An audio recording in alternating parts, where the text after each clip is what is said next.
मेरे सभी दोस्तों को मेरा नमस्कार, जय हिंद और सत श्री अकाल।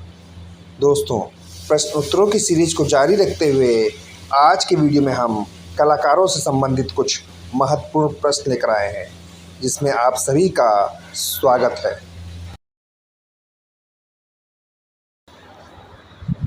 आज की वीडियो में पहला प्रश्न है, जॉर्ज कीट का प्रमुख माध्यम क्या है? क्या प्रश्न है? जॉर्ज कीट का प्रमुख माध्यम क्या था? ऑप्शन है वाश, तेल, टेम्परा और एक्रेलिक। तो दोस्तों, जॉर्ज कीट का प्रमुख माध्यम तेल है। क्या है दोस्तों जॉर्ज कीट का प्रमुख माध्यम? तेल। अमृता शेरगिल का प्रिय रंग क्या था? प्रश्न है, अमृता शेरगिल का प्रिय रंग क्या था? ऑप्शन है लाल, काला, गुलाबी और सफ़ेद। तो दोस्तों, अमृता शेरगिल का जो प्रिय रंग था वो लाल था। क्या था? प्रिय रंग लाल। The Bombay group of contemporary की स्थापना कब हुई? प्रश्न है, the Bombay group of contemporary की स्थापना कब हुई? ऑप्शन है 1937 में, 1943 में, 1947 में और 1949 में। तो बताइए आप लोग। तो दोस्तों, the Bombay group of contemporary की स्थापना 1937 में हुई थी। कब हुई थी? 1937 में। अगला प्रश्न है, चांदनी रात की प्रकृति टेम्परा में किसने चित्रित किया? प्रश्न है, चांदनी रात की प्रकृति टेम्परा में किसने चित्रित किया? ऑप्शन है गोपाल घोष ने, सुधीर रंजन खास्तगीर ने, विनोद बिहारी मुखर्जी ने और मुकुल चंद डे ने। तो दोस्तों, चांदनी रात की प्रकृति टेम्परा में गोपाल घोष ने चित्रित किया। किसने चित्रित किया था? गोपाल घोष। हेमंत मिश्र का जन्म कहाँ हुआ था? प्रश्न है, हेमंत मिश्र का जन्म कहाँ हुआ था? ऑप्शन है पश्चिम बंगाल में, दिल्ली में, असम में और शिमला में। तो दोस्तों, जो हेमंत मिश्र है उनका जन्म आसाम में हुआ था। कहाँ हुआ था हेमंत मिश्र का जन्म? आसाम में। प्रश्न है, कैरीकेचर कलाकार किसे कहा जाता है?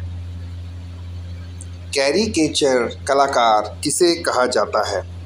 ऑप्शन है रविन्द्रनाथ टैगोर को, गगनेंद्र नाथ टैगोर को, राम किंकर बैज को और आसित कुमार हलदार को।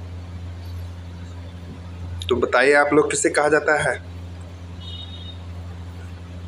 तो दोस्तों, कैरीकेचर कलाकार गगनेंद्र नाथ टैगोर को कहा जाता है। किसे कहा जाता है? गगनेंद्र नाथ टैगोर को। निकोलस रोरी का जन्म कब हुआ था? प्रश्न है, निकोलस रोरी का जन्म कब हुआ था? ऑप्शन है 1874 में, 1890 में, 1894 में और 1924 में। तो दोस्तों, निकोलस रोरी का जन्म 1874 में हुआ था। कब हुआ था? 1874 में निकोलस रोरी का जन्म हुआ था। भारतीय कला का पैगंबर किस कलाकार को कहा जाता है?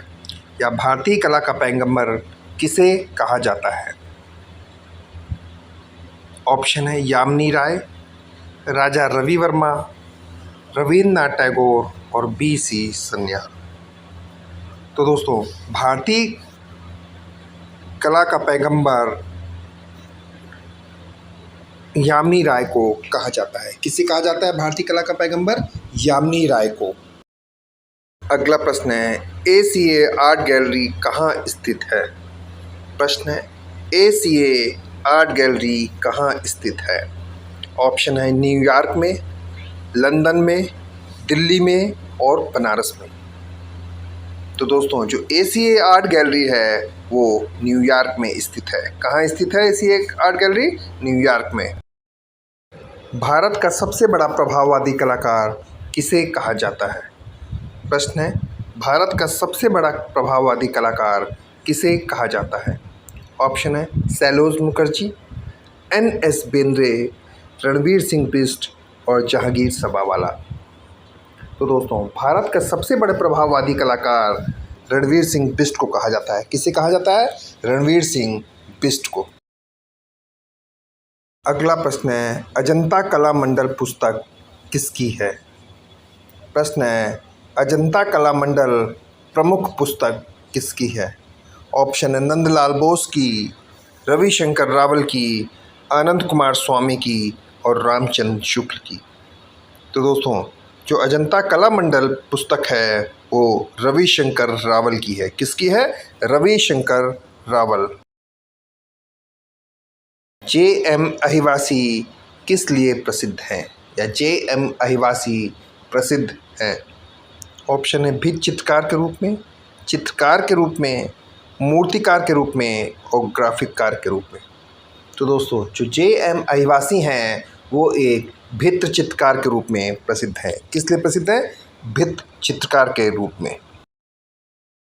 प्रश्न है, गोरस की लूट प्रसिद्ध चित्र किसका है?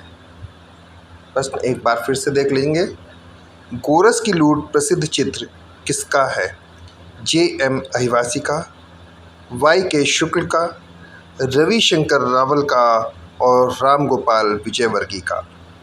तो दोस्तों, जो गोरस की लूट है वो वाई.के. शुक्ल का प्रसिद्ध चित्र है। किनका चित्र है? वाई.के. शुक्ल का।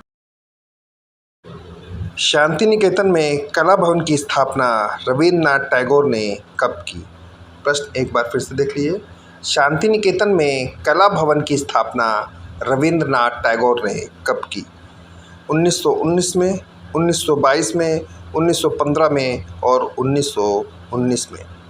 तो दोस्तों, शांति निकेतन में कला भवन की स्थापना 1919 में हुई थी। कब हुई थी? 1919 में। टाटा रेलवे व कई कपड़ा मिलों के लिए विज्ञापन चित्र किसने बनवाया? प्रश्न है, टाटा रेलवे व कई कपड़ा मिलों के लिए विज्ञापन चित्र किसने बनवाया? M.F. हुसैन ने, मनीषी डे ने, आसित कुमार हल्दर और लक्ष्मण पे ने। तो दोस्तों, मनीषी डे ने टाटा रेलवे और कई कपड़ा मिलों के लिए विज्ञापन चित्र बनाए। किसने? मनीषी डे ने। विनोद बिहारी मुखर्जी को पद्म विभूषण कब मिला? प्रश्न है, विनोद बिहारी मुखर्जी को पद्म विभूषण कब मिला? 1956 में, 1974 में, 1986 में और 1964 में। तो दोस्तों, विनोद बिहारी मुखर्जी को पद्म विभूषण 1974 में मिला। कब मिला था पद्म विभूषण? 1974 में। कनू देसाई का जन्म कहाँ हुआ था? कनू देसाई का जन्म कहाँ हुआ था? तो दोस्तों, कनू देसाई का जो जन्म हुआ था वो गुजरात में हुआ था। कहाँ हुआ था कनू देसाई का जन्म? गुजरात में। अगला प्रश्न है, देखी न फिरे किस कलाकार पर आधारित उपन्यास है? ऑप्शन है राम किंकर बैज, कनू देसाई, आसित कुमार हल्दर और विनोद बिहारी मुखर्जी। तो दोस्तों, देखी न फिरे राम किंकर बैज पर आधारित उपन्यास है। किस पर आधारित है? राम किंकर बैज पर। कौन सा कलाकार या कौन सा चित्रकार एक छायावादी कवि भी है? प्रश्न है, कौन सा चित्रकार एक छायावादी कवि भी है? राम किंकर बैज, राम गोपाल विजयवर्गीय, ललित मोहन सेन और कनू देसाई। तो दोस्तों, इनमें से राम गोपाल विजयवर्गीय एक छायावादी कवि भी हैं। चित्रकार के साथ साथ एक छायावादी कवि भी हैं। अमृता शेरगिल के चित्रों में किसकी झलक दिखाई देती है? प्रश्न है, अमृता शेरगिल के चित्रों में किसकी झलक दिखाई देती है? तो दोस्तों, विषाद की झलक दिखाई देती है। अमृता शेरगिल के चित्रों में विषाद की झलक दिखाई देती है। अगला प्रश्न है, राजा रवि वर्मा का जन्म कहाँ हुआ था? प्रश्न है, राजा रवि वर्मा का जन्म कहाँ हुआ था? तो दोस्तों, राजा रवि वर्मा का जन्म केरल के किल्लीमनूर गांव में हुआ था। कहाँ हुआ था? केरल के किल्लीमनूर गांव में। डी.पी. राय चौधरी का पूरा नाम क्या है? तो दोस्तों, डी.पी. राय चौधरी का पूरा नाम देवी प्रसाद राय चौधरी है। क्या है? देवी प्रसाद राय चौधरी। माइकल एंजेलो किस लिए जाने जाते हैं, या माइकल एंजेलो किस रूप में प्रसिद्ध हैं? तो दोस्तों, जो माइकल एंजेलो हैं वो एक मूर्तिकार के रूप में जाने जाते हैं। किस रूप में जाने जाते हैं? मूर्तिकार के रूप में। उस विधा का नाम बताइए जिसमें अवनींद्रनाथ टैगोर विख्यात हैं। प्रश्न है, उस विधा का नाम बताइए जिसमें अवनींद्रनाथ टैगोर विख्यात हैं। तो दोस्तों, अवनींद्रनाथ टैगोर जो हैं वो वाश तकनीक के लिए जाने जाते हैं। किस लिए? वाश तकनीक के लिए। दोस्तों, आज के वीडियो में इतना ही। कल के वीडियो में हम फिर कुछ नए प्रश्नों के साथ हाजिर होंगे।